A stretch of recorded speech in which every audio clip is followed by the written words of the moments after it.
Noticed by most people was the land reform provision in the Democrats' most recent coronavirus relief bill. It allocated billions to so-called farmers of color. At the same time, that bill denies money to farmers who have the wrong skin color. That is, by definition, racism. It's clearly illegal under the law, under the Civil Rights Act.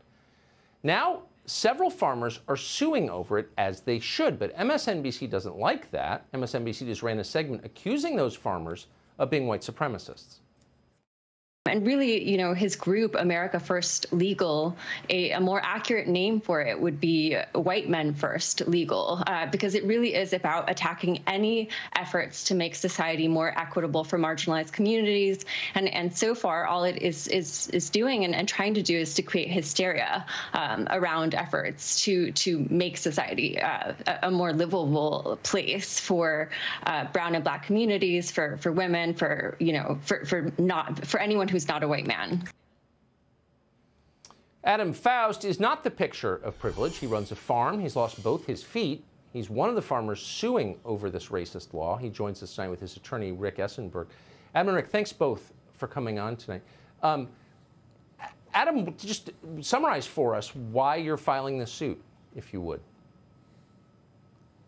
Well, basically just because racism against anybody is wrong, and we can't have a government that's picking and choosing who they're going to give any program to based solely on the color of their skin.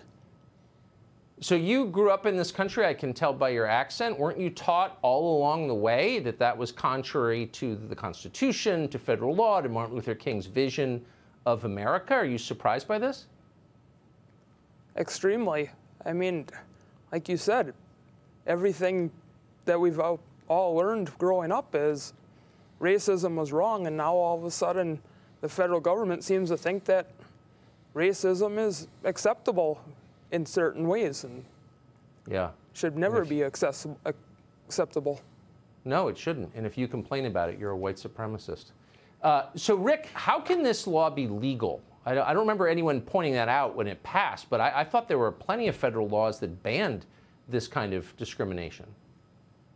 No, it can't be. Our courts have made clear for a number of years, Tucker, that the right to be free of racial discrimination is an individual right that we all have. It's not a group right. There is no such thing as benign discrimination. There's no such thing as a little make-up discrimination to even things out. You know, when the MSNBC commentator talks about equity, I mean, we are all for laws that prohibit discrimination, but those laws have to apply across the board to people like Adam, as well as to black and Hispanic farmers. So if the next administration said, you know, we're picking a different racial group and we're just going to send them money because of how they were born, I mean, do you think that would make it through the courts? Would that go unnoticed? No, and it wouldn't. I mean, look, we fought a civil war.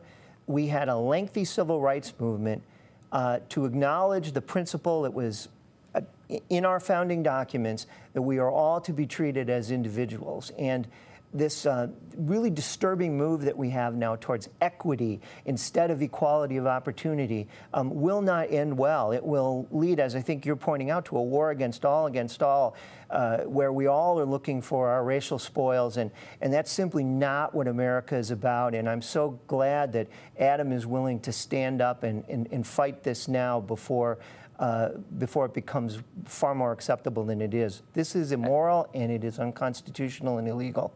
Well, it's totally immoral. Adam, really quick, are you surprised that you're being attacked as a bad person for standing up against racism? Yeah, it does surprise me. Since what we're doing is anti-racist, I mean, we're fighting racism for everybody in the country, not just one group, and yet some people seem to think that being anti-racist is now racist. Yeah, you don't seem very privileged to me.